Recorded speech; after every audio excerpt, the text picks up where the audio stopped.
How's it going, everyone? Welcome back to the Nerdy Basement Podcast. We are your hosts. Of course, I am the OG Osmosis, or just simply Ozzy. And joining me, as always, What's going on, everybody? It's Eddie. It's your boy Boozer. and we are back again with another episode to discuss a whole lot of things, as we always do on this podcast. We got some news, we got some rumors, expectations for D23. Of course, we're going to be talking about She-Hulk. The story so far, there's a new episode that dropped this week, and obviously when we first discussed She-Hulk, we weren't able to talk about these 4 episodes, but now these 4 episodes are here. It's been out for about a month now, and we can talk about it. And you guys actually got to see it. You guys had to wait a few weeks, but you guys got to see them all. So now we can dive in fully into She-Hulk and kind of talk all the spoilers, all the cameos and stuff. The hate that has been getting on a weekly basis, that never-ending discourse that's been surrounding Marvel and all its female characters, especially on Disney Plus for the past 6 months. But we're going to kick things off with DC Films, WB Pictures, obviously HBO Max, Warner Brothers Discovery, Warner Media, whatever it is that you want to call it. There's a lot to discuss and kind of break down a little bit when it comes to DC and WB. Got to remember, you got to add the D at the end because, it's part of Discovery now. But yeah, so last episode, we were, thanks to Ed, we did get the info that Dan Lin was in talks to join DC Films to kind of be the Kevin Feige role person for that department. But talks have fallen through, and he decided not to take up on the role. There's just a lot of behind the scenes stuff that is still going on over there at Warner Brothers Discovery, and he was not feeling it at all. So he decided to pass it up. So, that's still, the question still remains, is Walter Hamada going to stay, or is he really going to leave after the release of Black Adam, which is, towards the end of next month, in October. So I don't know. There's not much to really dive into in terms of Dan Lin passing up on that opportunity. Maybe he dodged a bullet. I don't know. But that job, I know for whoever comes into that role at this point in time, given how in shambles this entire company is in at the moment, is going to be a very stressful job. So whoever can handle that kind of stress, many blessings to them. Hats off to you. I hope you can do the job, and you can sleep at night. You don't have to drink wine every day. Well, you can. It's good for your heart. I mean, you can. It's red, good, like one glass of red. It's actually says good health. But not a whole bottle a day. Yeah, I mean, if you're working for Warner Brothers Discovery, I'm pretty sure a bottle a day is not going to be healthy. But I agree, a cup a night is good for you. That's like having one beer a week. Through a thermos of wine, red Merlot, Chardonnay. That's got to be a stressful job, man. Even for the people who are still in the company, that has to be a stressful job. I just can't imagine it. I can't imagine all the people on projects currently filming right now, like Blue Beetle and shit. They're just...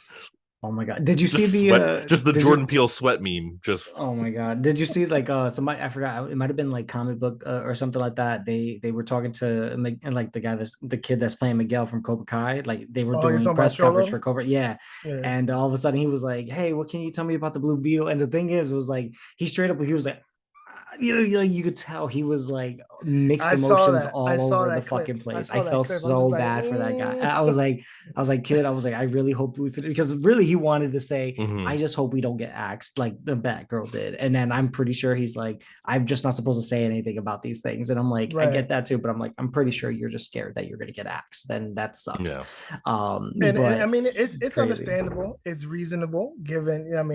It's still in. So at this point, it's still up in limbo, and it's still up in air to be on that chopping block and get canceled despite them still filming. So it's while he's celebrating the release of Cobra Kai season 5, which releases this week on Netflix, he has something to look forward to, at least him as an actor. But then that's still on the back of your mind, like, I'm working on this big feature film, the first Hispanic led feature film, a comic book movie at that, and this might not even see the light of day. So that's got to be stressful, man. I'm telling you, anybody who's working on anything, like Boozer said, I do not envy them.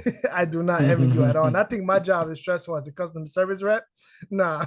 Even shows that got greenlit, like okay, listen, a movie got completed. Who cares if something's greenlit? Like shit could end at any moment. Exactly. I mean, Ed even spoke to Roya this past week. Obviously, you guys can watch that interview on our YouTube channel. He has a show for HBO Max and Cartoon Network, and he talked about it a little bit more. I mean, and I feel like he provided some certainty that we'll see the light of day of a Yano Child of Wonder, which I hope we still get to see that. Totally.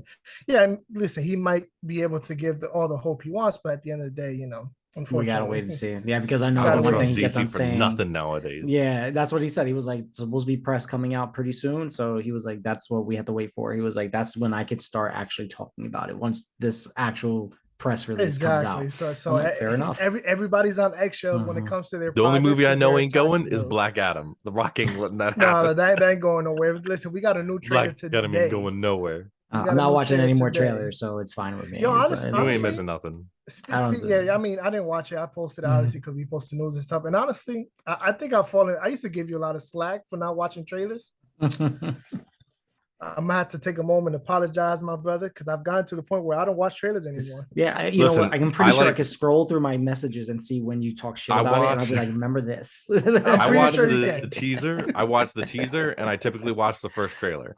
Beyond that, I really don't like. If I see something else like new trailer, I'm like, all right, whatever. Yeah, but like to me, I'll go teaser and one trailer because I do kind of want to see the gist of whatever movie it is. I kind of want to see the direction that it's going, and then I'm like, cool, dope, all right, whatever, moving. Again, I it has my money pretty much already. You know what I mean? This is a character that I want to see. You know what I mean? For the most part, right? So it's just like. The one teaser is all I really need. If I can avoid watching the first trailer too, I will, but sometimes it's almost like non-existent, especially if I go to another movie, then they're already showing that trailer. I'm like, all right, well, all right, I got to see it now. You're going to walk out. Man's just like, no. Close your eyes. Closed. Oh, God. But it helps, man. I think it helps at least like gives you at least a little bit more surprise for it. Like, again, I was super happy with like how not watching anything for No Way Home and like Multiverse of Madness and all that kind of stuff. I'm surprised I don't know how you did that. No Way Home I didn't see for like a week. I think it was like 5 days from release, and like including the weekend. I think I saw it that Sunday and it came out like Wednesday or whatever like that, and I literally stayed off the internet. Pretty much. I actually did not access Twitter. I did not access YouTube. I didn't access none of that. I was like detoxing from the internet for 5 days. Yeah, and didn't get honestly, after a while, it does feel good. You're like, oof, I needed this cleanse from social media. It'd be feeling good. I've been missing the days where we didn't have social media. You can just watch the one trailer that came on TV, and then that's all you got until the movie came out. And then you would call your friends and be like, yo, we got to meet up at the movie theater. I'll see you there. Exactly. I'll be waiting. And when I get there, I'll just be waiting because I can't text you, hey, yo, where you at? I'll be waiting by the second bathroom to the left down the hall. I got a big red hat on. You'll see me. I got red fitted on. You'll see me. Oh yeah, but man, listen, moving back to WBD. So the CFO Gunnar Weidenfeld also came out with a statement today in regards to how the press has handled the news that Batgirl was canceled. So according to him, the press and the media is gonna media because they blew it out of proportion, the cancellation of Batgirl, which out of pocket. Sorry. Come on, man. You can't blame the press. You took a movie that tons of people worked hard as hell on, and no one will ever see it. Don't tell me no one blew it out. I didn't see a single thing that felt like an irrational headline. Not one headline felt irrational to me. Right, exactly. So him saying that, that the press was gonna, the media is gonna talk about media. It's like, bro, like you just said, Bruce, just like the movie was complete in post-production, had one test screening, and you guys just said, nah, we ain't dropping this. We want tax cuts because we apparently are broke as hell because we can only release 2 movies this year. How do billion dollar companies get so broke? Like, Damn. People want to go to the Bahamas. That's how they get broke. That's the problem. They want to go to maybe if the top people didn't get like $18 million bonuses every year. Yeah, I feel like that will save a lot of money. If they've been doing so bad to where like they needed this like relief, I want to know how many bonuses were given out. Because I feel like if you're not doing good, why are you still getting bonuses? Why are you still getting why can you buy a house with the bonus that you just got when you guys apparently are just brokey brokes? Exactly. Don't sound like brokey brokes. Brokey brokes. Brokey brokes. God, I want to be now hashtag brokey brokes. But yeah, you're getting like house money. Put it on a t-shirt, please. You're getting like brokey brokes. You're getting you buying a house with your bonus, and apparently y'all ain't doing good. Disgusting. I don't get shit like that. I mean, so according to Gunner, he also decided to kind of tout a little bit, and really cement his statement that the media has really blown things out of proportion by stating that that WBD does have a good relationship with the talent behind the film, and that they also offer the best platform for anyone in the creative space. And it's like, bro, you really don't. Do you offer? You really don't. You really don't. I don't even work for you, and I'm scared to create for you. Like, I'm scared for the people who work under your umbrella. Like, there's no certainty of anything coming out of there if I'm working for you as a creative. So how are you offering? I never even believed that before all of this, like before all these cuts, because their creative direction was just so all over the place between like, oh, here's some standalone movies, but then we don't know what we're doing with the cinematic universe. We don't know, if we want to keep the Snyderverse or go a different direction. They just couldn't make up their mind on any creative direction. Like even before they did all these cuts, my brain was still like, you don't offer like a comfortable place. Like I'm a Marvel and a DC fan, and I feel so bad for loving DC content because like we're getting like driplets of like good stuff. Like we're getting the Batman, we're getting the Suicide Squad, we're getting Peacemaker. Like we are getting good things here and there, but like especially for like a cohesive vision of like a cinematic universe, nothing's there. And then like even the good content, nothing really feels like. How are we getting Gotham Knights? Why was that greenlit? Why was that greenlit out of all things? How is Pennyworth on like a season 3 or something like that? Well, it was started off on like a different network for like 2 seasons, and now I think they're finishing it here. Yeah, but that's still WB that greenlit that though, right? I mean, it's still owned by WB, right? Maybe they already had the property. Maybe they just filmed it already, so they're like, you know what? I just never heard a single person talk about it yet. That thing's on season 3. I don't even know how you get Epics. The thing is, it was on Epics. Okay. Did it start? I think it did start on Epics. I think it started somewhere else, and then it went on Epics, and then now we're landing on. Yeah, but that was still like just like what do you call it? Like Agents of S.H.I.E.L.D. was still owned by Marvel, but it was on like ABC or whatever. So like Marvel still greenlit that stuff. Yeah, so I mean, I don't know where he found the cojones essentially to kind of tout that they're providing the best platform for anyone in the creative space, when it's like, bro, like you're really not. Really not when you cancel a movie like Bad Girl, not when you cancel a whole bunch of other animated shows or shows that have been out for years at this point, and you're just using them as tax write-offs so you guys can get some money at the end of the year or at the start of next year. I mean, it just doesn't make sense. And like a lot of this stuff is being vaulted. It's not like it's being shopped around like with Batman Kid Crusader and things like that, to be streamed somewhere else. A lot of the stuff that they canceled is being vaulted to never see the light of day ever again. So it's like, as a creative, I wouldn't be rallying behind your statement and you really touting what you're touting at this point. Exactly. It's just a bad approach. I would have more respect if they're like, listen, we got a tough time going on. We need to make a ton of cuts. It's rough. Like none of us wanted to do this, but like we had to make these hard decisions. I would respect that more. Well, because I still wouldn't respect it, but I'd respect that more. There's integrity behind a statement like that. You know what I'm saying? Like, when it comes to like keeping it crystal clear like that, I think if you're gonna double down and just say like, listen, we had to make hard business decisions, and that's how it is right now. Like I would even respect that more. Like, okay. And I think a lot of people would. I think a lot of people respect the honesty, the clarity, and then the integrity behind it. but not when you're making cuts like that, calling things bad or like a bad TV episode, or this stuff is not making money. Nobody's interested in this anymore. This is not getting the numbers we feel it should get. And then you come out and you say some shit like this.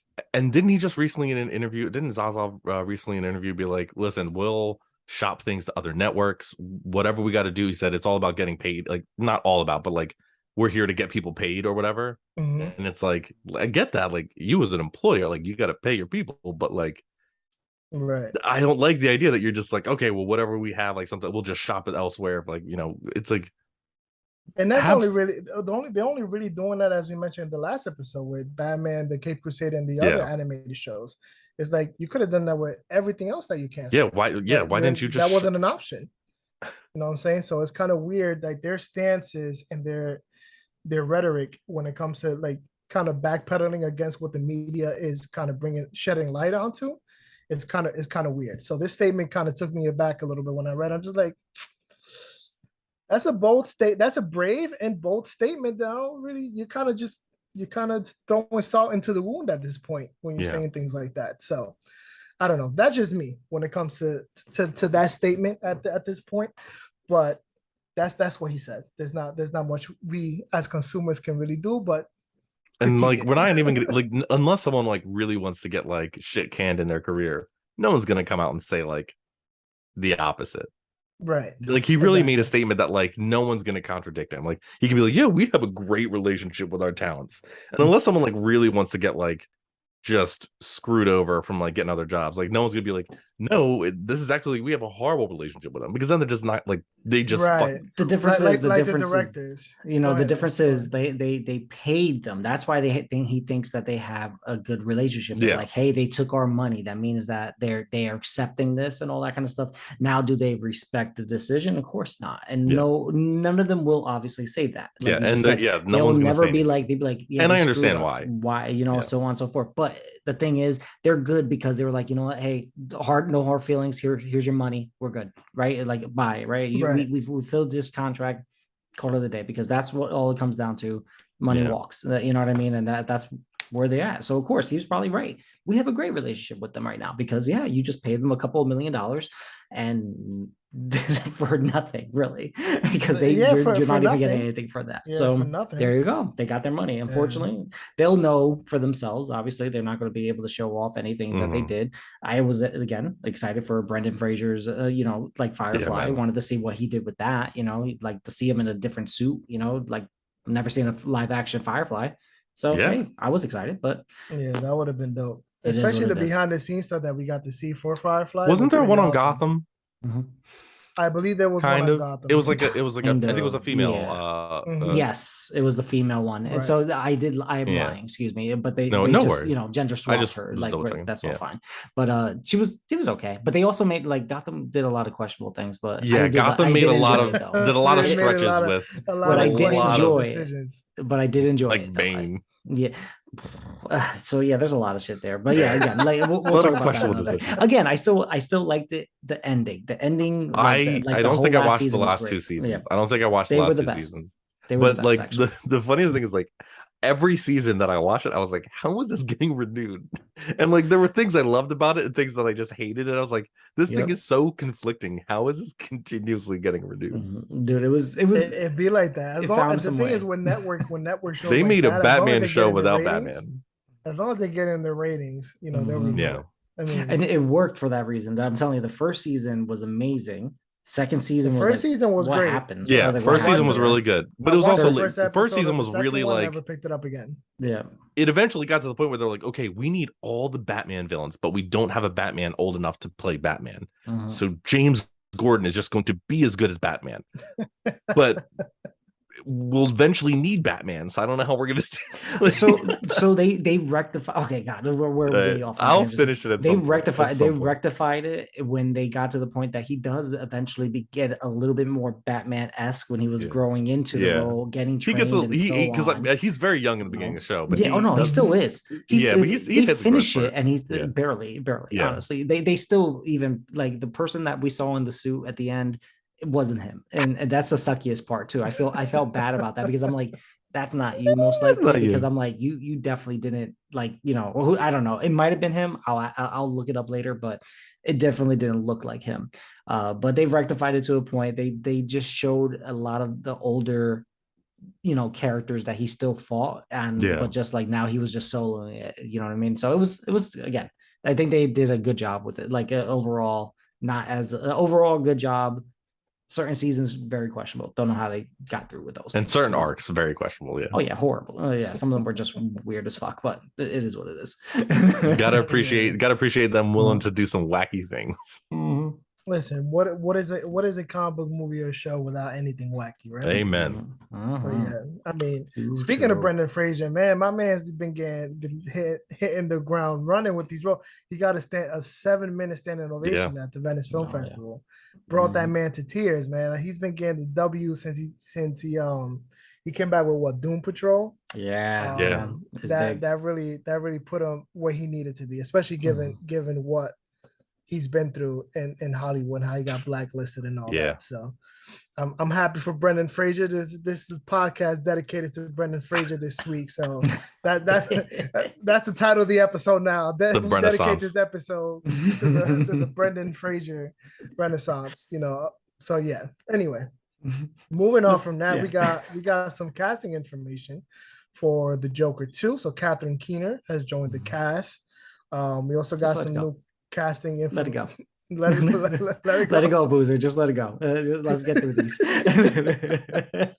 We also got some casting information for Superman and Lois season 3. So Michael Bishop is now replacing Jordan Elsass as Jonathan Kent for season 3. Do we know what he's done before? Michael Bishop? I did not check his credits. To be completely honest with you, I didn't check. But okay, I just hope he does well. I mean, I love the show. There's been some mixed reception when it came to the casting, but as expected, people did come to grow and enjoy Jordan as Jonathan. So I mean, did you it comes with the territory. Did you happen to see that Melissa Benoist, she wants to cameo on Superman and Lois? I will be down. I'm fine with that. I'm fine with it. I just hope it's not her CW, you know, the actual CW Supergirl, because they've already said this is a different world. This is a different universe for him. Yeah, like give her a whole new suit. Yeah, give her a whole new suit. Give her the origin that we're used to. You know what I mean? Well, like the origin that, you know, she just happens to come down at that age and all that. Yeah. I think that would be great, and let her do her own thing. But like, you know, I say if you're gonna bring her as you know, recurring guest star, at least to just make cameos here and there. You know, give her that rebirth suit. Oh yeah, we're good to go. Dope. I feel like it fits the tone of the show and the cinematic feel that it has, and I think she'll fit right in. I think a lot of people would enjoy Melissa back as Supergirl. I didn't watch. Oh, did I? I think I may have not watched the last season. Maybe I did see. I don't know. I think I missed the last season, but I enjoyed her and several other characters. There was just the writing at many times was rough, but they definitely had a lot of like really good characters at times. And I never didn't mind her herself as Supergirl. Sometimes the writing was just really odd. It was cheesy and campy. Yeah, it was campy as hell. But again, comic book TV show. So it just wish that there were certain moments that like I wish they'd like let the arcs play out and not just through all those little campy ass episodes and everything like that. It's just like, okay, this wasn't even necessary. But the last two seasons, like, again, the biggest problem with all the CW ones were that they were trying to make them so long that, you know, they were just trying to fill time. 24 episodes. And then I was actually, I remember a while back, I really wanted to make a video about how like superhero shows just should not be 24 episodes. That is not that is for procedurals, Law and Order, you know, doctor shows. For She-Hulk, bro, 24 episodes for She-Hulk would have worked. Law and Order, baby. I still don't listen. I still don't know about that.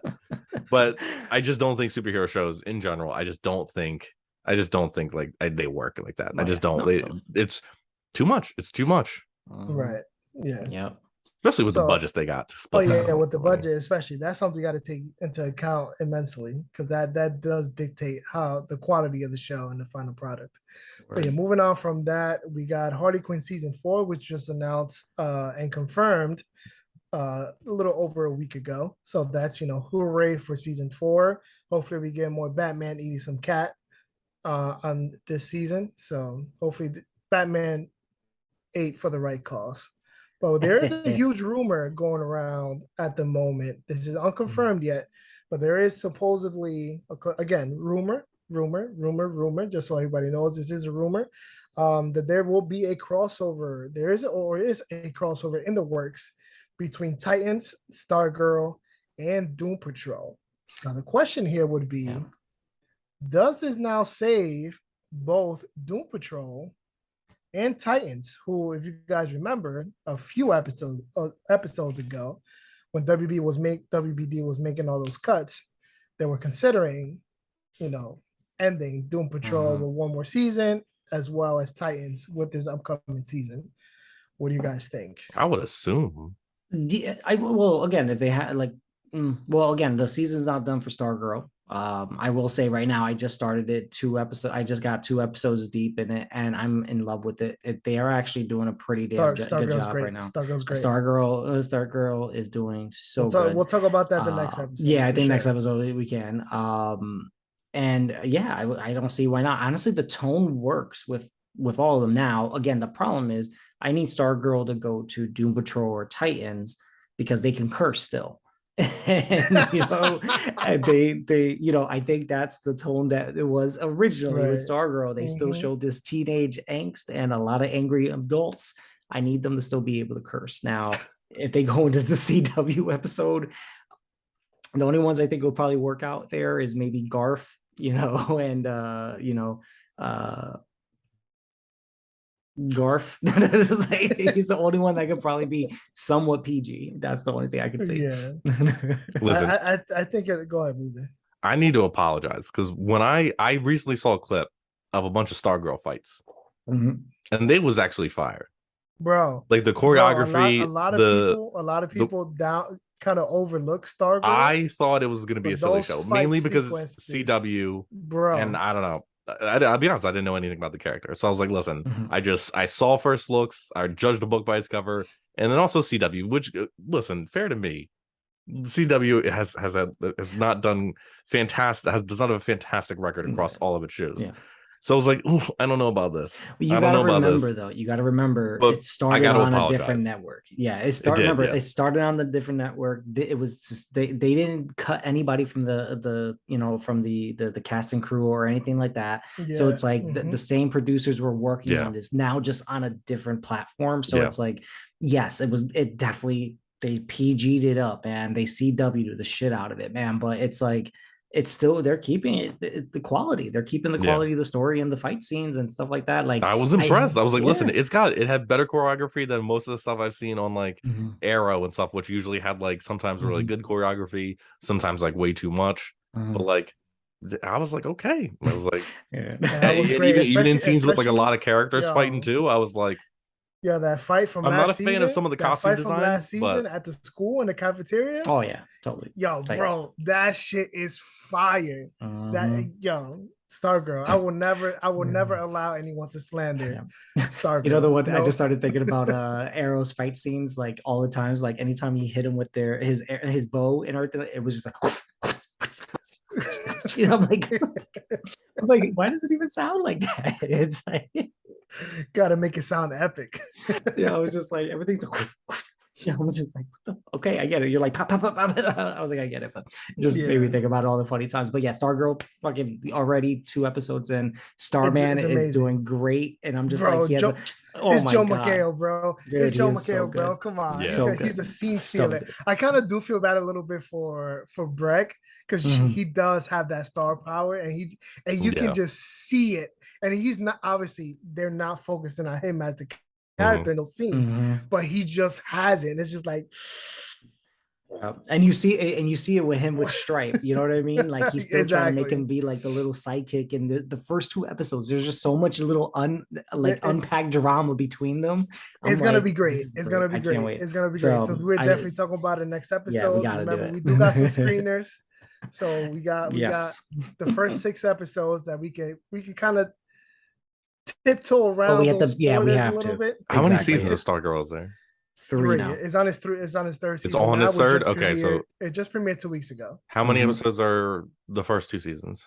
First 13, 2 seasons, like 13 episodes. 13 a pop. I give or take. That's not bad. This new season 2 will also be 13 episodes. Yeah, so they're keeping it nice and short. Exactly, like that's what they started. That's a good spot. 13 is a good spot. Yeah, this is what they started with the DC universe, right? They started every show was no more than 13 episodes, and that's what that was the perfect sweet spot. It was the perfect sweet spot, and then whatever was like fillery, it still gave you enough meat to kind of push the narrative a little bit and kind of keep it entertaining. And I think Stargirl has just that right balance of comedy, wholesomeness, action, darkness. It has it has it. It's great. Season 2, I think, is great. Towards the end, obviously, we'll get into details about that on the next episode. Well, people know want to talk about Stargirl. I definitely want to talk about Stargirl this season. So, but yeah, I think this rumor, if true, could be a good sign for Titans and Doom Patrol. I'm more so hoping it's true for the sake of Doom Patrol, because I would like to see Doom Patrol continue. Titans, I can do with or without. Yeah, it is what it is. Whatever happens there happens. I mean, I need the show in order for me to be fully invested into Titans, as I was at one point. I need the show to improve like vastly. It's their final act. They need to fix the final acts, and then also just kind of follow through with the stories. I think it's not even just their final acts. I think is even. It's just they start off strong and they just get lost. Because they're throwing you so many different ways, just like the comic books do, But the difference is the comic books have a chance to finish, and then they're rushing to that finish and everything like that. So it's like they're throwing us left and right, and now all of a sudden they're like, now they're bringing us back here, and we're like, but you just did all this random shit for no reason. There was no progression in this story, but.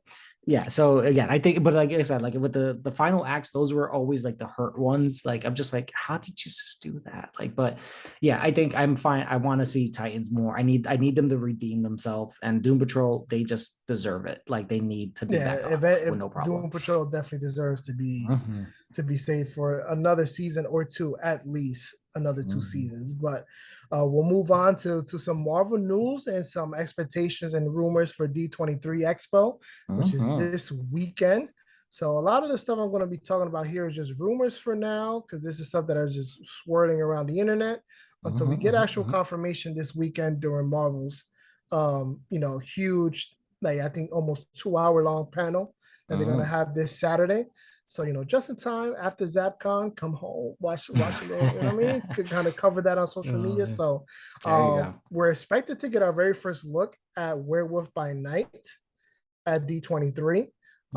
So that'll be maybe a first look at the actual Werewolf by Night, maybe an actual trailer, or at least a teaser trailer at this point, maybe some official images, a poster. We don't really know, but we're expected to get our first look at Werewolf by Night at D23. Some additional info that's kind of made its way through, the cracks. 20 minutes were cut from the special. So this special was supposed to be like an hour and a half, if I'm not mistaken. So cutting 20 minutes will put it down to just slightly over an hour, which I think will be fine. So an hour 5, hour 10, maybe. If we're going based on what the pattern for Disney Plus, if those 5-10 minutes are just credits, then we're looking at maybe an hour, less than an hour worth of content for Werewolf by Night. They also changed the opening to the special, and there will be 2 versions of this special. There will be one in color, and then we'll have one available in black and white, which is very interesting. Again, this is all rumors. None of this is confirmed. This will be confirmed, hopefully, at D23 Expo. In terms of how Werewolf by Night looks in the show, he'll be a mixture of practical, does have some effects. According to early talks, it looks really bad, but I'm pretty sure they can touch that up in post and make it look real nice. Man-Thing, I'm pretty sure almost everyone has heard of the rumor that Man-Thing will be appearing in this special, which will obviously be the introduction of Man-Thing in the MCU. Is also practical and then have CGI and just looks, for the most part, okay. Again, we'll get to see that. Again, hopefully. We saw Swamp Thing look amazing during the season 1 of the DC. So I'm like, just get the same guys that did that. Don't remind me that was and canceled. That still hurt. Trust me, I'm still hurt by that. Still hurt by that. This day, made no sense. Still to this day, think about still it. To this day, not only did that cancellation hurt, but that costume still to this day one of the best comic book costumes I've seen in live action. Well done. Yep. They said I'm gonna give you the good on this, and even then they just said, Floronic Man looked freaking great. I think Blue Devil also came out during the season Blue finale. Devil as well looked good. Also looked great. I was like, bro, which is a surprise. Like that can go one of many ways. Mm-hmm. Oh yeah, for sure. Oh, I'm sure. They all look great. I mean, the show as a whole was fucking amazing. And again, but DC is the greatest place for creatives. Again, we have such a long track record. Again, we have such a long. And this is going. And that was a long time ago. 5 years ago. Yeah. Nearly 5 years ago. It's crazy. But anyway, moving on to we digress. D23. We digress a lot. So we're expected to get our first trailer for Secret Invasion at D23 this weekend, which we could have gotten that at San Diego Comic-Con, but I know Kevin Feige did mention during Hall H that they did have huge, even bigger announcements than what they announced at San Diego Comic-Con, but they were saving it for D23. So I still say, like, isn't it still very early for a Secret Invasion trailer? It's like, why do you? It's like, what is it going to be, like 2 seconds? It's dropping early. I think it's dropping like in March of 2023. So it's like the show, not the or was it? No, Secret Wars is the movie, right? Secret Wars is a movie. Is the movie, and Secret Invasion is a show for Disney Plus. Yeah. Okay, so I guess we're going to see the scene of, like, Nick Fury coming in with the extra eye and all that kind of stuff. Like like, because we have the stills. That's definitely from the trailer. Then fine, whatever. Like, I guess I'll catch it. It's fine. You'll cast the teaser. That's it. That's all you gotta watch. That's all I need. You can just check it off and that's it. Don't worry about it until it drops on Disney Plus. Next time you put it onto the notes, I'm gonna check it off. Be like, yeah, I saw it. Yeah. This is nothing. That's all. I'll leave the checkbox blank just so you specifically can check it off. Like, strike that shit through, yo. Fuck you. But yeah, so there's also rumors surrounding Moon Knight as a season 2 has reportedly been greenlit. This is stuff that we're also expecting to be announced at D23. Early speculation came during the summer when we saw Oscar Isaac on TikTok in a video, being in Cairo chilling with the showrunner from the show. They were talking about season 2, kind of maybe scouting some new locations to explore. So, nothing, obviously, since then, nothing has really been said until this new tidbit kind of dropped, earlier. I hope he bought some property there, man, because he's been there like almost every movie and show he's done the past like 4 years. I just really hope you what I mean? Make it a little easier for himself. You know what I mean? Yeah, exactly. It's like, so I'm hoping that's something we get announced and see at D23. But I'm more hoping that we get if it's not season 2 of Moon Knight that we get announced at D23. I'm hoping it's along the lines of maybe like a Midnight Suns. We do got Blade that's going to start filming in October. So, this kind of, the signs are kind of, the stars are kind of aligning in a little bit to kind of announce something along those lines. Obviously, we do got the Black Knight, who also made his debut in Eternals. We got Blade, who kind of made an off-screen cameo in that post-credit scene. So I think we can get some Midnight Suns kind of going and hopefully announce at D23. I'm not going to shut up when we have Blade content. I'm going to be relentless. I'm going to be relentless. We'll dedicate a whole I control episode. the mute. Absolutely. I have control of the mute episode and the mute for you. No worries. We'll just see his mouth moving. I'm like, yeah. He'll type it in. We'll just be there. Yeah. You go, producer. It's the power of the host, I tell you.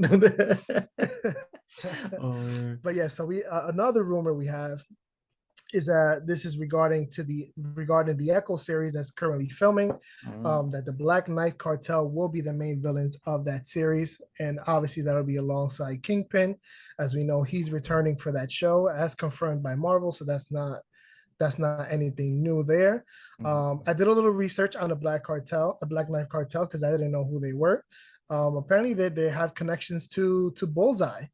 A lot of connection, like deep connections to Bullseye. And I'm just like, it got me thinking, could this point, or could this mean that we'll get Bullseye either in this series, in the Echo series, or in the Daredevil Born Again series?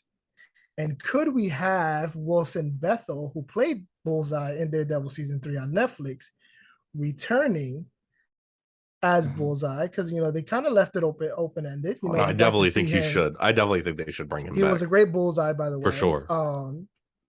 And then there's also rumors and speculation that the rest of the supporting main cast, including Rosario Dawson, are in talks to return for Daredevil Born Again. So could Marvel be picking up that storyline, kind of expanding it, making it their own thing, and kind of making it canon, or just keeping it multiversal as we're doing with everything else at this point? I think they're definitely going to give us some fan service, because we were expecting it to happen if Daredevil got another season in Netflix. Right. So like, I think just giving us that much is already big, and they could just make whatever story they want. Listen, the Netflix shows are so long ago. Fuck plot holes. We need to really need to. They weren't that tightly connected. They weren't even that tightly. They're not.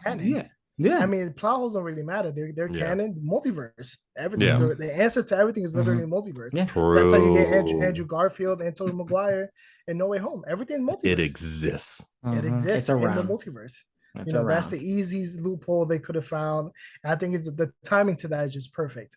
But that's what, that little information there. And then the research that I did on the Black Knife Cartel, I'm just like, there's a lot of ties to Bullseye here, and it kind of, might hit the mark with Bullseye coming back. And then, but gotta add the pun. You just had to say hit the mark. You just had to say it. I had to. Gotta hit the mark there, man. Gotta hit it. Bullseye, baby. But yeah, I'm hoping Wilson Bethel does return as Bullseye. He was really, really good. Really good in Daredevil season 3. Yeah. But again, this is all rumor and speculation. We'll get official confirmation, hopefully, this Saturday at D23. We also got another huge rumor that was, we didn't really report it as official news. We kind of asked the question, but rumor is that Jody Comer is reportedly playing Sue Storm in the Fantastic Four film, which is something that most people, and according to insiders and stuff, could be announced and revealed. At least the entirety of the cast for the Fantastic Four could be announced and revealed at D23 as well. I don't know. What do you guys think about? I haven't really seen much. How far off is Fantastic Four expected to be? Like 2 years? That's not coming to like 2024, toward the end of 2024. Yeah, I feel like save that cast reveal for like next year. Yeah. Well, if like technically all production usually starts like a year prior. So like they're I think a casting is not a bad idea to get the ball rolling. Not true. At least a hype train, at least, because we got a release date, an official release date. We also, which I didn't write on the notes, we got Max Shankman, the showrunner and director for WandaVision, in talks to direct Fantastic Four since John Watts exited the project. And obviously Max Shankman decided to, exit the director's chair for the Star Trek movie that he was doing. So, to kind of put himself in talks to direct Fantastic Four. So I think confirming Matt Shankman as a director and announcing the cast at least at D23 would be adding a little more hype to Fantastic Four. I mean, people are hype already. We're going to get the Fantastic Four. Marvel's first family. People want to see them whichever shape or form. Puns intended, because we got Reed Richards coming. But yeah, I think that's the perfect place to kind of make that announcement. Because if you go back to San Diego Comic-Con before the pandemic, we got the announcement that Mahershala Ali was playing Blade. That was almost 3 years ago. Yeah. You know what I'm saying? So, and Blade is now going to just start filming at the start of October, and he just got an off-screen cameo in Eternals that we mentioned a little while ago. So, and then Jonathan Majors also got announced, I think, a year, maybe 2 before he appeared in Loki as Kang the Conqueror. Makes sense. So, I think having a casting announcement and confirming Max Schenkman as a director could be just enough to kind of, feed the fans and keep them happy and hold them all for the next 2.5 years, essentially. But yeah, moving on from that, there's not much to really kind of go off of, Fantastic Four, other than just waiting to see who really gets cast for these roles. We got Shakira Barrera. I'm not sure if anybody who listens to us watches Glow, but I watched the first season.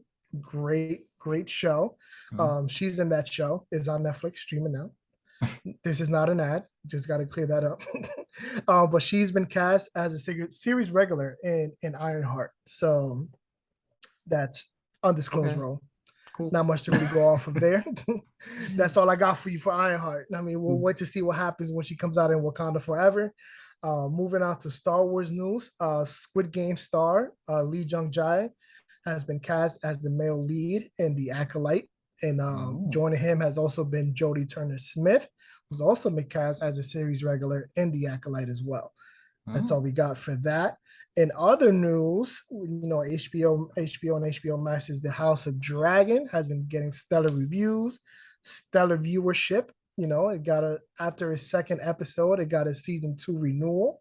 And there's also reports that both Henry Cavill and Elizabeth Olsen are both being eyed for roles in House of the Dragon season 2. Oh, they just bringing in The Witcher. Yeah. See, that's what the Witcher and the Scarlet Witch. Yeah. Yo, if he gets casted as a Targaryen, I think it's easy enough. It's easy enough. Easy. Yeah, it's easy. They'll be like, hey, can we just borrow that wig? Can we just wig? make sure to put your sword on the back? Just keep it on the back.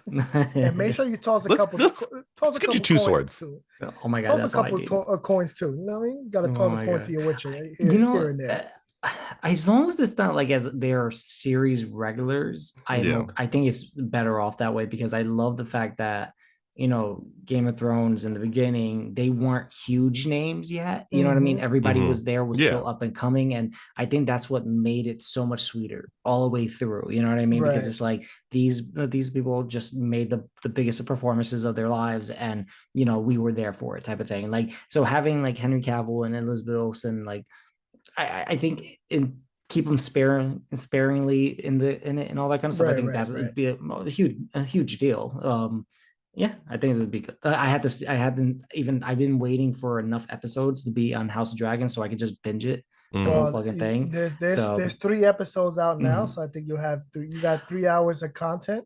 Well, I'm gonna wait until Sunday. Episode. Yeah, there's a 4th episode coming this weekend, so. There it is. You got 4 hours worth of content. Exactly. That's Sunday. Get back and enjoy. Nothing else. Oh, Ozzy, before we exit the Disney news, we getting Bleach? I was gonna save it for the anime pod. You know what I mean? But we can still talk about it. There's a couple of anime news that I think are huge. I was gonna save it for the anime. Pod, we can save it. We can talk about it here. So people can listen on both. I mean. They can't listen on both. It's all in the same feed. Okay. But yeah, so Bleach in anime news, thanks to Boozer.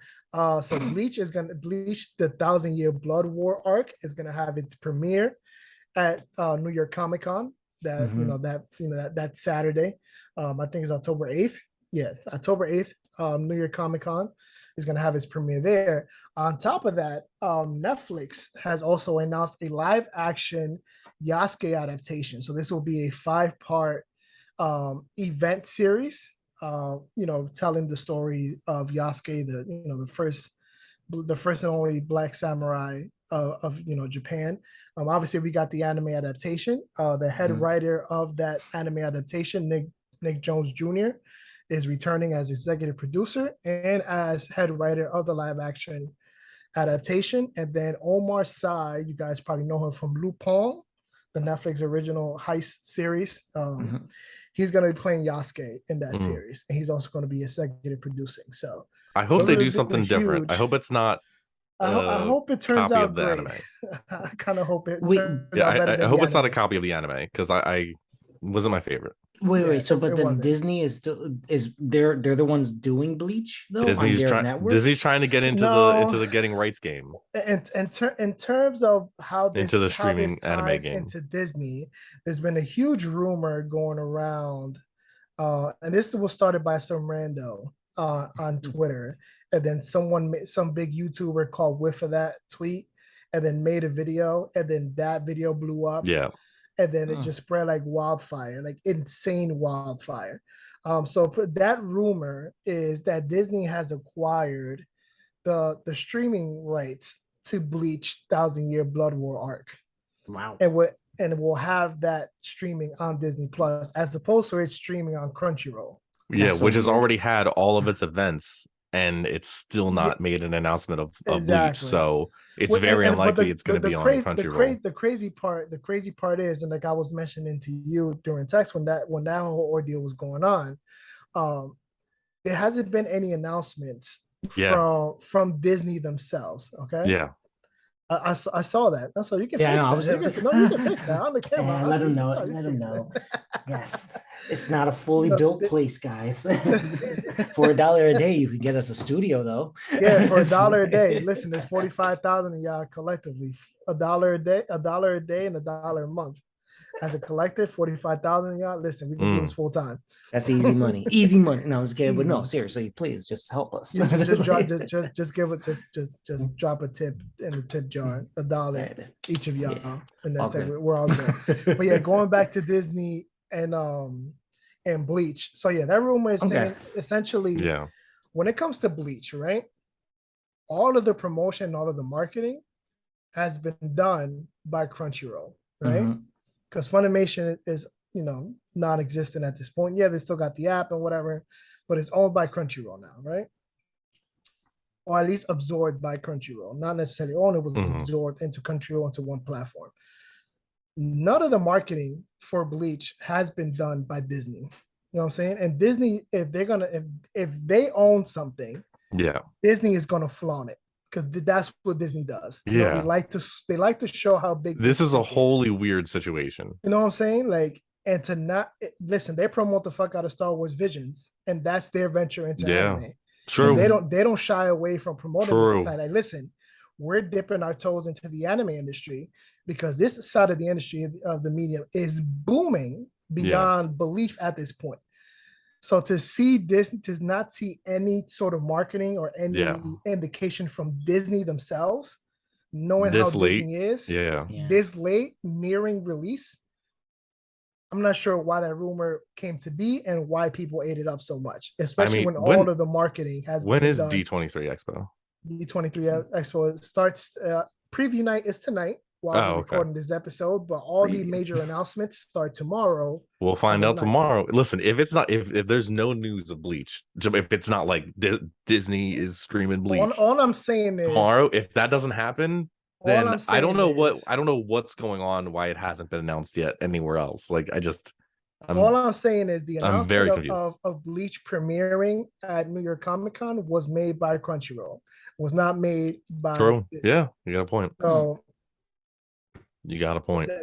I don't know. To me, that solidifies that Crunchyroll is gonna have. And they just wait until the last minute. They're just holding on, and I'm hoping that this, during the premiere, that we get the announcement. Like, listen, this is the premiere date. I'm just waiting. Crunchyroll about to be like, "Gotcha, bitch. We got it." Yo, imagine, right? You're at New York Comic Con. You're sitting at the premiere for 1,000-Year Blood War arc for Bleach. And at the end of the panel, there's an announcement that is not premiering on Crunchyroll until the end of October. Can you believe some shit like that? I would be pissed, bro. Yeah, man. Especially you going we've gone a whole year getting promos, trailers, key visuals. We're getting new updates this day, that day, and still to this day, all the major anime events have happened. Not one single announcement of a specific release date. Bro, what if like out of nowhere Netflix is like, we got Bleach? Yo, hold up. Mind blown. Gonna third party the streaming. I'm gonna flip the script. We sitting here, D23 Expo happens, no announcement of Bleach. We're like, okay, Disney didn't have it. That whole rumor thing, nonsense. Crunchyroll must have it, but like they being weird about it. Why not announce it out of nowhere? The following day, HBO is like, guess what? We got Bleach. But it wouldn't be too far off because HBO is in cahoots. HBO Max is in cahoots with fucking well, at least WB is in cahoots with Crunchyroll. So yeah, but that would be hilarious if out of all the things getting cut, and then HBO's like, we getting Bleach. Listen, Chainsaw Man has been hyped up for the past year and change, and it finally got a premiere date. Why does Bleach still waiting in the shadows to come out like Stone Cold Steve Austin with a release date? I still think that that arc for Bleach honestly was just such a letdown for me. Honestly, it was. Didn't read it. I'm probably still gonna love it. Listen, I'm gonna enjoy the. I've enjoyed all of Bleach, and people are like, it fell off. Listen, I've enjoyed all of Bleach, so you'll enjoy the first like maybe half. And then everything else just kind of becomes a little too ridiculous. And I think you underestimate my both love for Bleach and my forgiveness of lots of anime. Ridiculous in what way? I am my forgiveness of anime was way too much. I'm willing to forgive a lot in anime. So side note, you know what anime I wish that they actually continued? Zatch Bell. I don't know if you guys remember that shit. Yo, that's a classic, bro. You're taking it back. You're taking it back. Middle school. What we really needed is Magi. Bring it back. Which one's Magi? Which one's Magi? Magi. The little genie boy. Aladdin. It's essentially a little story. Yeah. Magi. Same creator of Orient. And Magi. Yes, those 3 seasons were amazing. Like it was the one that they had Aladdin, and then there was Adventures. There was Adventures of Sinbad, which was also fantastic. Yeah, as well. I love. Yes, that series was freaking phenomenal, and they still can't finish it. Dude, when I discovered that, and I binged it all so fast, and then there was nothing left, and I heard, and it was like, when did all this come out? And it was like, I found out it was so long ago, and I was like, there's nothing new coming. Yeah. There's nothing new. Imagine people starting Hunter for the first time. I watched it so many times already. I was introduced to Hunter not too long ago, and I was very disappointed when I learned like it's not completed. It's not completed. Listen, even the mangaka is having a hard time getting back into shape, into form to kind of finish the manga. So that's, I'm pretty sure for $1 a day, the manga could finish off pretty soon. I'm pretty sure people are willing to spend thousands of dollars a day to make sure that manga is complete. Yeah, a lot of that had to do with his health, right? Yeah. Because he doesn't let anyone else work on it. Yeah, the thing is with a lot of these mangas, they work strenuous hours to meet those deadlines. So after a while their health deteriorates. You know what I mean? Ichiro Oda, man, One Piece, biggest example right there. Yep. Homie finally announced that we're entering the final arc. That's it. I still don't believe him, but I love it. Right. I want more. I just need more. He said I don't believe him. Oh man, what a great response, man. But we're gonna be 70 years old and One Piece is still gonna be going and shit. We're halfway there. I just binged season 52. I'm on episode 9,325. Now let me start my review at episode 5,000. Right. But anyway, we'll see what happens with Bleach this weekend. I'm pretty sure that's going to be on Crunchyroll. I have no doubt in my mind. I'm gonna be waiting for Ozzy I'm waiting for that shit to end, and Ozzy be like, "The shit was all fucking lie." Yo, imagine waiting at the edge of your seat all night to get Bleach announcement. You don't get that shit, bro. I'd be mad as hell. I mean, you know, be mad as hell if they didn't announce it at the expo, and then like everyone's like, "Yeah, I told you that shit was bullshit." And the following day, they just randomly release a tweet, and they're like, "Oh yeah, and we got Bleach." Yo, word, right? Just a flex on it. Just a flex. I'm telling you. That would be so dirty to like Bleach. That's the main reason. Not. That's the main reason I am not. When that rumor first came out, I'm like, stop talking shit. Disney would have swung. You were so mad. You were like, nah, bro. Get out of here. Yo, when I mean Disney would have swung it, yo. True. They do like the flex. Man sausage. Think man sausage in The Boys. You see how he wrapped himself around Mother's Milk? That's how Disney would have flaunted that shit. So I'm like, come on, bro. But yeah, anyway. enough, mother's milk and man sausaging around here and sticks swinging, measuring sizes and whatnot. We're gonna get into She-Hulk.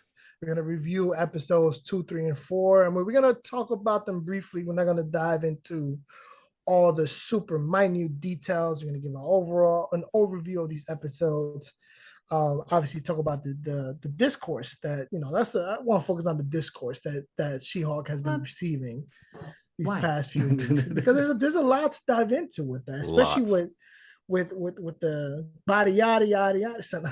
Well, that honestly, okay, yeah, I'll tell you with that one. Honestly, it wasn't necessary for me. It wasn't necessary. I'm not mad at it. We'll get into it. But anyway, who wants to give their spoiler thoughts about the season so far? You guys are now caught up with us press people. Fucking peasants. Whatever. I just didn't know there was a timer on it. Yeah, I wish someone told us there was such a timer, right, Ozzy? Huh? Yeah. Right? That's gonna be my execute. Warning: only have so much time to watch. Warning. See, Boozer, this is when I mute all of Ozzy the rest of the time. Because that's what he got. That's what he gets now. You know what? For being an asshole and watching all these 4 episodes, not inform us correctly, Ozzy, you are escorted out as stage left, please. You're not co-host anymore. I was gonna who wants to go first? I want to see what you guys think about. I got you. I'll go with it. So I'm not mad at it. I think they're getting better with like the breaking of the fourth wall and everything, especially with this last episode. I think this last episode definitely gave it a stronger presence in my eyes. Me and Boozer were talking beforehand, and the CGI is still choppy with certain things, but again, this is a fully clothed Hulk, so it's so difficult to make it look good anywhere. Even in the it was funny because like one of the if we remember the fun scene that they showed in the trailer with her talking about the book of law and everything with Wong in that little teaser trailer, like it looked better in the trailer than it did when I watched it right now. And I'm just like, okay, it's so choppy just seeing her with those clothes on and all that. And I get it. It's hard to really make that sell. To make clothing and hair, especially in daylight. So it's so hard. It's so hard. You know what I mean? We've said it so many times. So, that's still like one of the moments that I'm like, all right, very hard to go about, but definitely her, her date scene and everything as the She-Hulk was great. Like I thought it was hilarious, especially, hey, you know what? I'm a man enough to say I'm like, that's exactly how online dating is. You know what I mean? And homie, like when she was just normal Jen, fucking the douchebag didn't even want to pay half the check. Like what the hell? I was like, what a douchebag. But continuing on, the CGI got better when she was her just like, fighting the demons and all that kind of stuff. Wong was obviously a mainstay for me the whole episode. I'm one of those guys, you know what I mean? We're team Wongers. He's hilarious. I think he's definitely became a bigger staple in the Marvel universe than I ever expected. I really don't understand how, and I'm okay with it. I'm totally okay. So back to She-Hulk though. I'm enjoying it. It's fine. You know what I mean? Obviously there's certain things that I'm just like, whatever. Like, but for the most part, it's especially this episode. Again, this episode is what made me feel like I'm like, okay, I've seen this in some of her comics, breaking the fourth wall. You know what I mean? Showing that she is a very strong woman. You know what I mean? It is what it is. This is who she is. Now I'm just, excited to see what they do next. Like, you know what I mean? I'm open to it, very open to it. Again, Megan Thee Stallion thing, it was funny as the elf turning into her and shit like that. That was hilarious, very random. You know what I mean? All those jokes were great, but the whole twerking as the cameo thing too, it's just like, it is what they do. And I just hope they don't think that this means that she's going to have a bigger role in the MCU. That's all I hope. It better not. I know it's not, but no. If she was going to have a bigger role, again, they would have made that. It would have already been in this episode. It would have already been in this episode. Yeah. The name drops throughout the whole episode was just clear enough that we're just using her as a plot device, and I'm personally more than okay with that. If you want to have Megan Thee Stallion just cameo and shake some ass, See, the funniest part of that cameo was what literally the last line, like She-Hulk says when she was like, "I'll kill for you, Meg Stallion." I'm like, that was hilarious because that's my fiance right there. That's my fiance right there. Diehard fans do that. Like, I'm like, yo, chill, and like, it was perfect. I was like, that was good. I will kill for you, Megan Thee Stallion. Yeah, exactly. And it was so earnest too. It was so passionate. Yeah, she was like you. That shit came out of her soul. Yeah, that came out of her soul the way she said that. So I think that was like the best thing right there. Great. But it was a good time. I think so far, you know what I mean? Hey, it's I need to see more. That's all it comes down to for me. Yeah. How about you, Boozer? All right. So similar thing. Let's start with like the CGI. Me and Ed are very much in agreement. Like when it comes to like hair and like flowing clothing, it's very hard to do CGI. Then you'll say, well, the Hulk is wearing clothing. Yeah, but he's wearing like tight shirts. And most of that is essentially it's like added texture to his skin. So it's a lot easier to do that because it's like, and most of the time he's shirtless. So that as well in previous movies and everything. Yeah. Mm-hmm. So like nothing's flowing. Flowing things are very hard to do CG. That's why hair is usually difficult. And that's why capes, they always look nice, but we always know they're CG. Like we always know when we see a CG cape because it's just very obvious. Even if it's like not in the wind, if it's just like laying on their back, we know it's a CGI cape because just anything that flows is difficult. And you know, with her big suits, they're flowing, they're moving. So it's just a little jarring for me, but I get past it. A lot of the night scenes are much better, especially this last episode. Any scene at nighttime when she's in her like more skin tight dress, everything just looks a lot better. Like I thought that her in the dating and the fight scene in this last episode looked absolutely fantastic. So again, I will agree there are moments where it looks very jarring. I don't like it. I'm willing to get like, listen, it's not going to kill me at the end of the day. And then there are scenes where it looks absolutely fantastic. And the actress is absolutely fantastic. I love her as Jen. I love her as She-Hulk. I think she kills this character absolutely, knocks it out the park for me. Makes this character very enjoyable. The whole Megan Thee Stallion plotline, I thought it was very fun. I'm actually happy to see, like, because at the end, like when it comes to world building, right? There's a lot of things that we end up not seeing, and I feel like now we're diving into the MCU of like just the subtle little things, like how does a superhero universe handle law? Like how do you handle a shape-shifting being? Like how do you handle that? Can you sue someone that does it? Like I enjoyed that, and they obviously are making it more silly than serious, but like honestly, like how serious could you take that shit in this kind of world? Like how do you do that? How do you sit there and see like a shape-shifting pixie and you're like, I'm supposed to take this I'm supposed to take this seriously? Like, what do I do here as a judge? So I get, they're obviously clearly going like, and I'm sure there's probably lawyers out there that are like, this is not how it's done. Like, we know, guy.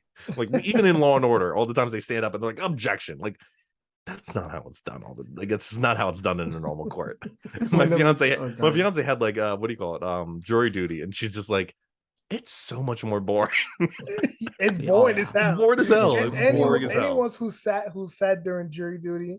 Dude, I was in selection duty. I just was like I didn't get actually chosen, but I was just in selection. And it got to the point where they chose the jury before it got to me.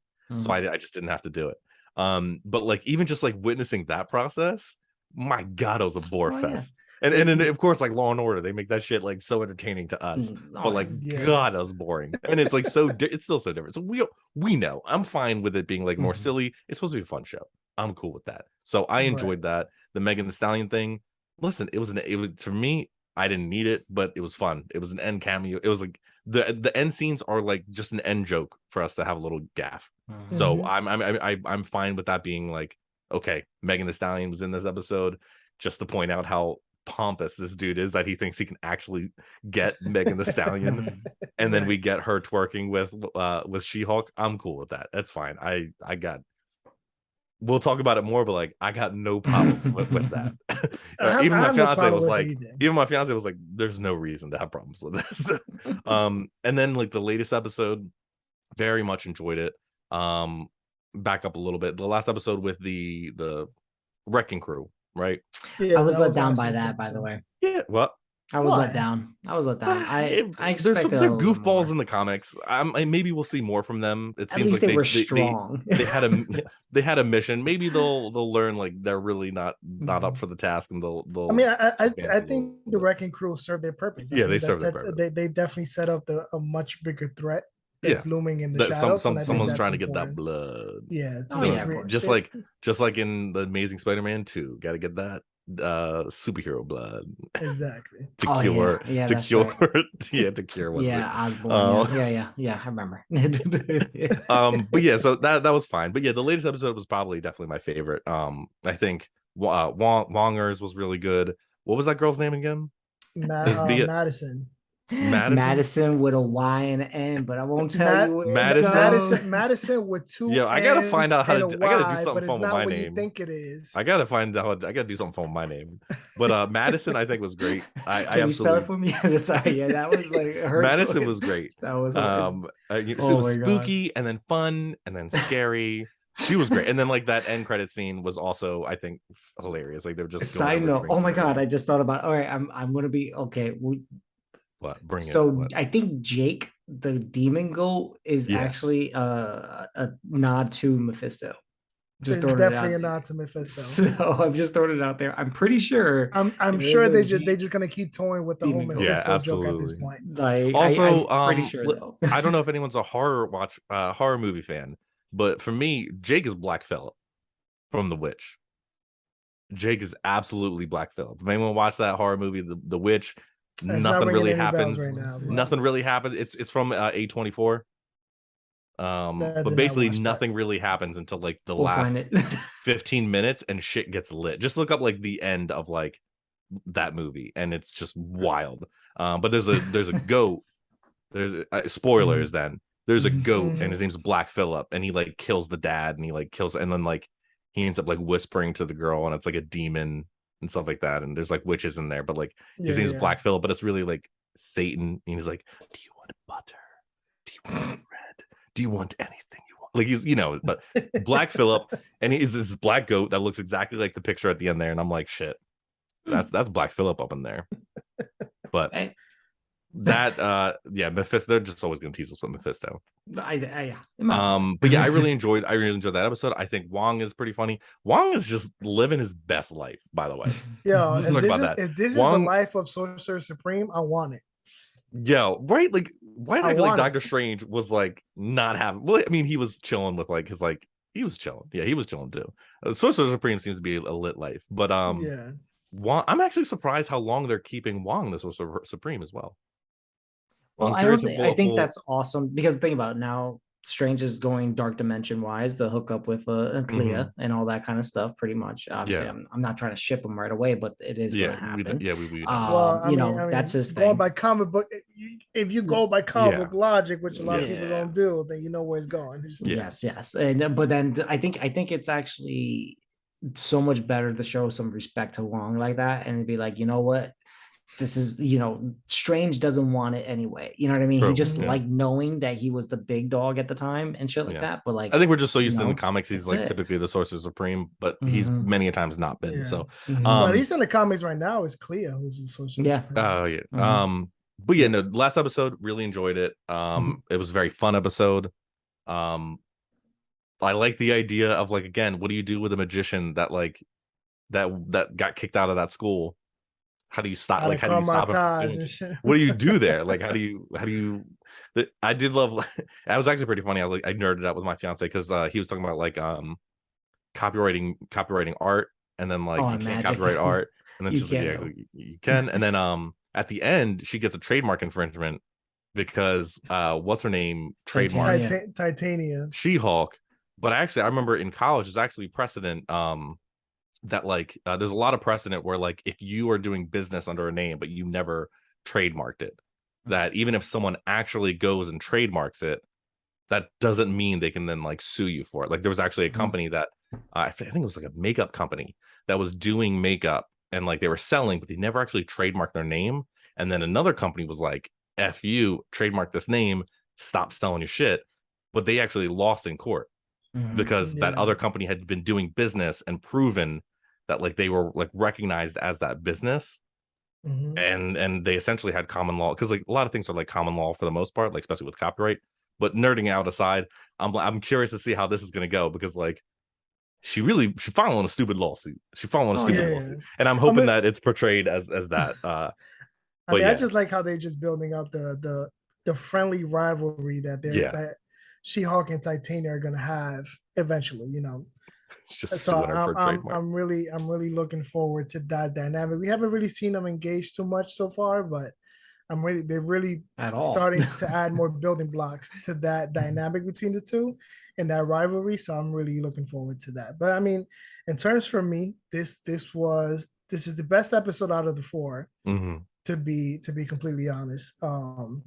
Obviously it gives us a little more of how She-Hulk is in the comics, like Ed was mentioning, the whole dating, you know, hooking up with dudes and whatnot, having a fight, and you know, I mean, dealing with a whole bunch of stuff, being a lawyer, juggling so much as a woman and as a Hulk. You know, we got to see that in full force in this episode, and you know, her really starting to fully come to accept what she's become now. So I think I've been liking that a lot, and I think this episode really cemented that more so than the other episodes. So you know, we were still kind of dealing with her kind of, I kind of don't want this still. I just want to be Jen Walters. I just want to be a lawyer. I don't really want to be Hulky. I don't want to be a superhero. And then, you know, dealing with what women actually deal with on a day-to-day.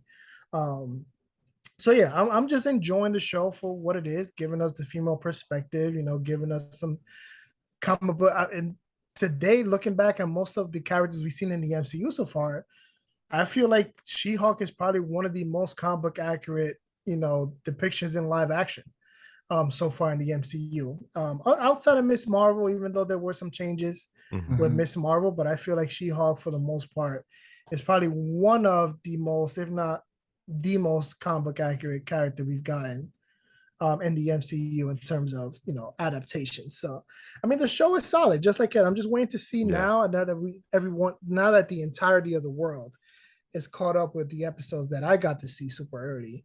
Now it's just a waiting game to see how I had to rub it in. I'm sorry. Mute him. Do it. Don't mute me. I'm canceling you right now.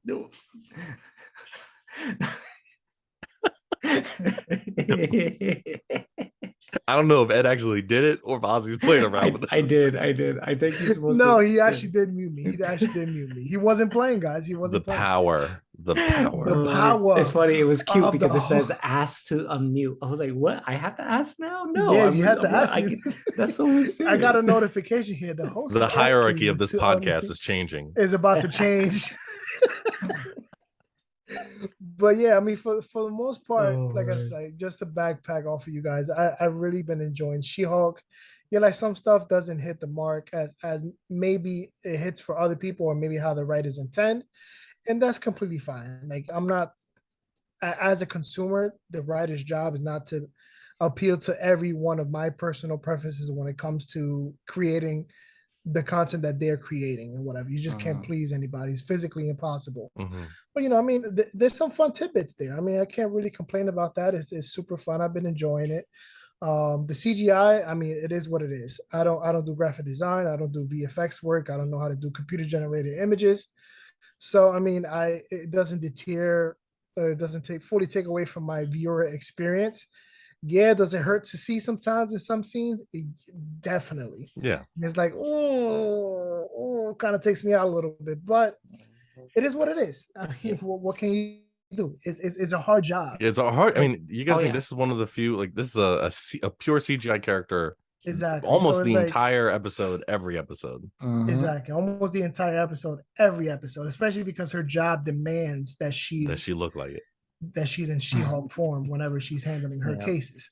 So it's like, yeah, I mean, it is what it is. What can I really? There's not much that me as a consumer can really say or much to really critique. There's only so much so I can only critique so much when it comes to visual effects, especially with a show like this. Now I can critique the writing all I want because that's something completely different. The acting has been great. Obviously the writing is not the greatest thing in the world, but sometimes it hits, sometimes it doesn't hit, and that's with everything that you watch. And that's just the way it's going to be. There's nothing you can do to change that. The only that's pretty much the only gripes I have is just the hate that the show has been getting. Is that this is the same shit I was like looking back to with Miss Marvel when it was going on for those 6 episodes. I'm just like, it's just like the stupidest hate too. Like again, like listen, shit, if you're just like, listen, I'm kind of bored, I don't really like the plot. Okay, that's fine. Like if you don't like the story, you don't like the plot. I think like some of the arguments are just so dumb. Yeah, some of the arguments is dumb, especially when people hop on social media or like TikTok, Facebook, Twitter, Instagram. Well, I don't know any straight men who like the show, and it's like, bro, I don't think we need to go to that extent to prove that. I also it's the hyperbolic shit. You can and you cannot like a show. Like, I don't think your sexual preference or your sexual orientation determines whether or not you like a show or a movie. There's plenty of shows and plenty of movies that I've seen that I centered around LGBTQ characters that I've thoroughly enjoyed. Yeah. I'm not part of that community, but I've enjoyed it. That doesn't change my viewing experience. As long as the story is good, I'm going to enjoy the story for what it is. So I think that's my biggest complaint. Other than people complaining or try to twist things around about the whole twerking thing, about her objectifying herself after tell us you don't understand anything about objectification. Tell us you don't understand. The thing is, we've reached a point of in society, given the power, the thing is, like, social media has given everybody a platform, and not everybody knows how to read a book, and not everybody knows how to read a dictionary, and not everybody knows how to use Google, and that's the unfortunate or common sense, which is not very common, ironically enough. So it's like a lot of people learn these words, don't know what they fully mean, don't know how to properly use them in a sentence, and they just throw them around. Like the word woke, they just throw around the word that's woke meaningless at everything. this point.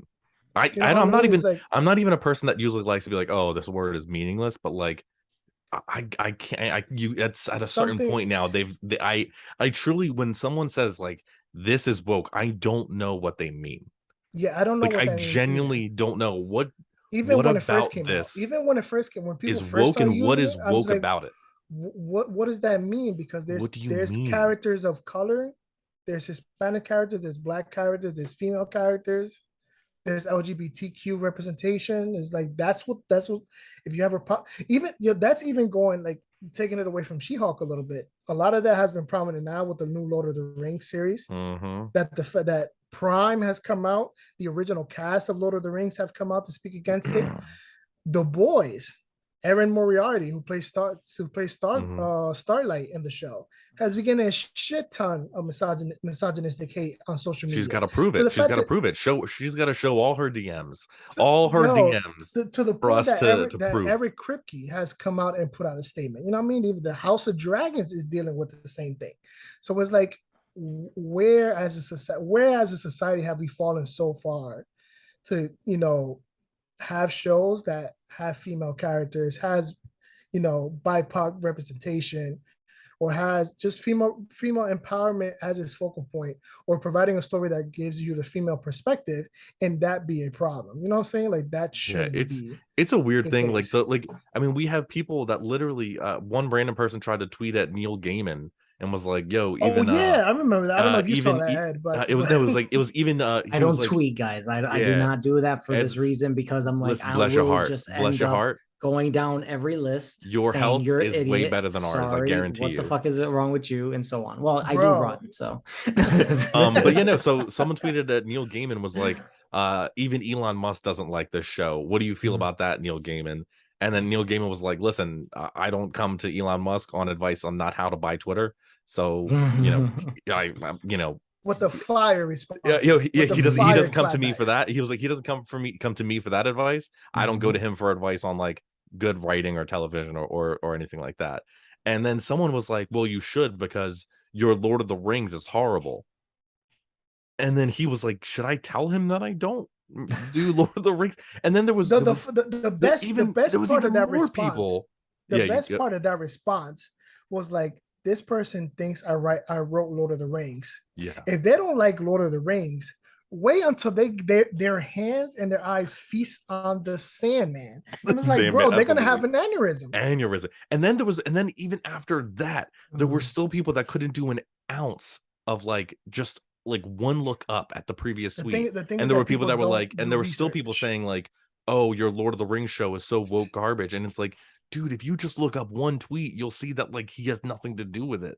Like that's like, I think that's the reason why we get these such wild takes, is because people won't even do like not even an ounce of research, but just like an ounce of like visual, like aware, like just awareness of like your surroundings on like just looking at the previous statement, and they'll just jump to a conclusion, and then you get these like crazy hot takes. Like I was talking about in the beginning, and I'm not going to say who said it, but someone said that She-Hulk R-word someone, sexually assaulted the guy in the last episode. Bro, if you thought any of that was non-consent, I'm pretty sure that was you're high off your rocker. There was definitely some consent. There was absolutely consent there. You can see, and you also she picked him up. He never said no. They were getting close to each other, drinking. Like, just tell me you don't understand how like just like dating works, or like any type of like sexual encounter works. Like, just tell me you don't understand. I just think that we're at a point in society where there's a severe lack of understanding of the content that we're consuming. Yeah, and absolutely. We are like consuming media literacy and just like people in general, basic listening. Exactly. Like, how many times do we hear a scene? Like, do we hear a scene and then someone's like, "Oh, why didn't they do that?" And they're like, "They literally said it in this clip."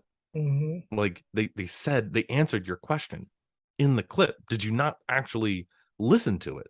And then like the comment I just mentioned, there were people in there that were like, oh, of course she did, oh, blah blah blah. And it's like, did you even watch the episode? You're just gonna jump to a conclusion based off what someone else said? I've seen a lot of people since She-Hulk premiered just not watching the show at all, just watching certain clips. They'll take that clip, which is obviously posted out of context for that reason, to get the reaction.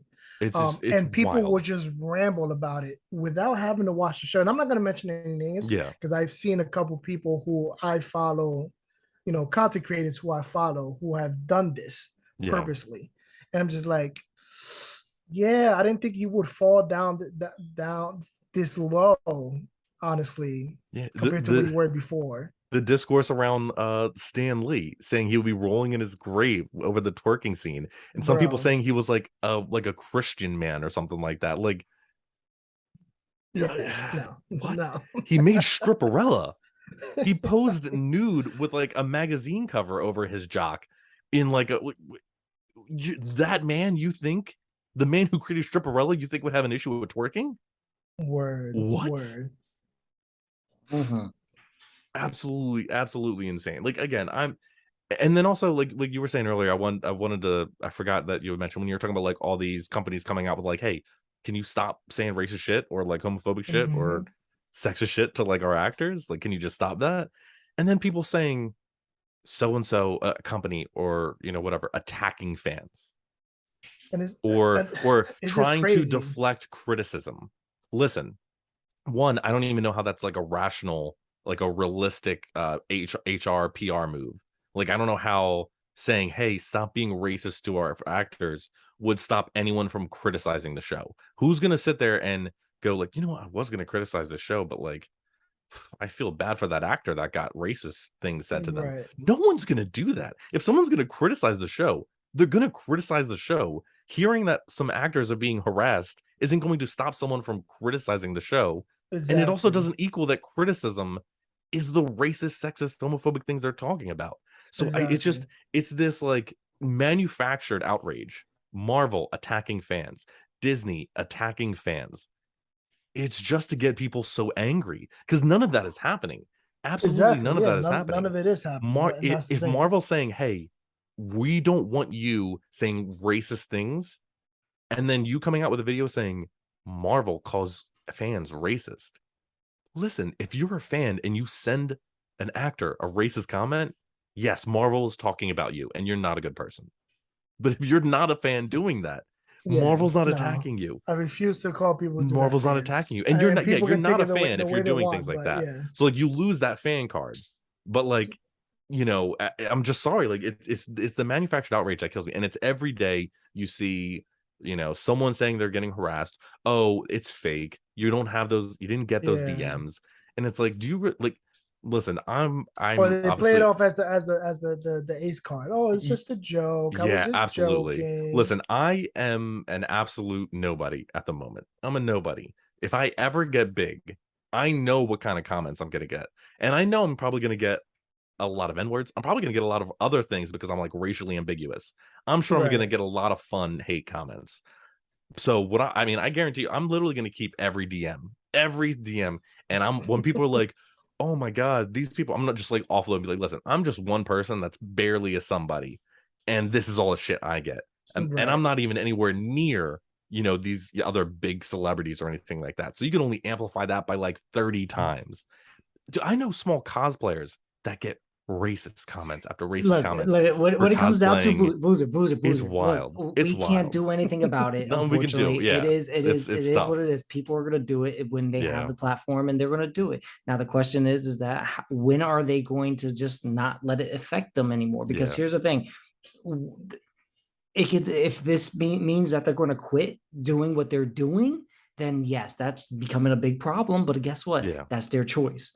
Now it's part of the whole thing. People have the right line to you. That's it. You can't do nothing about it anymore. And it comes down to the point that yes, at least majority of the people understand like, hey, this person is obviously doesn't know shit, and they're getting to say it. And now the other people that don't know shit are backing that person.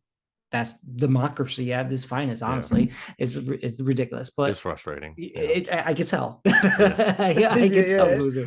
Boozer and I talk about it almost every day, bro. It's like it's not good, and that's what I'm saying. Yeah, and it's just like I've seen, like I know small creators that like get it on social media. It's frustrating. You know what I mean? So it's like, I get it. No, it's almost hard to avoid it. I get it, and I get it. It's just a matter of like, guys, what are we going to do here? You know what I mean? There's not going to be a renaissance from, hey, we figured it out. We will come out here with our white picket fences and we're going to stop this democracy now. You feel me? So, hey, you know what?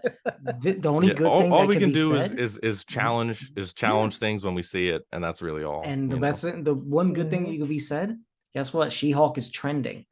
It's fucking trending like crazy, regardless of the good or the bad press. People are paying attention to it, and it's getting his click, it's getting his money. It's not going to get canceled. HBO Max has no power here. All right. And I'm sorry, WB, they have nothing.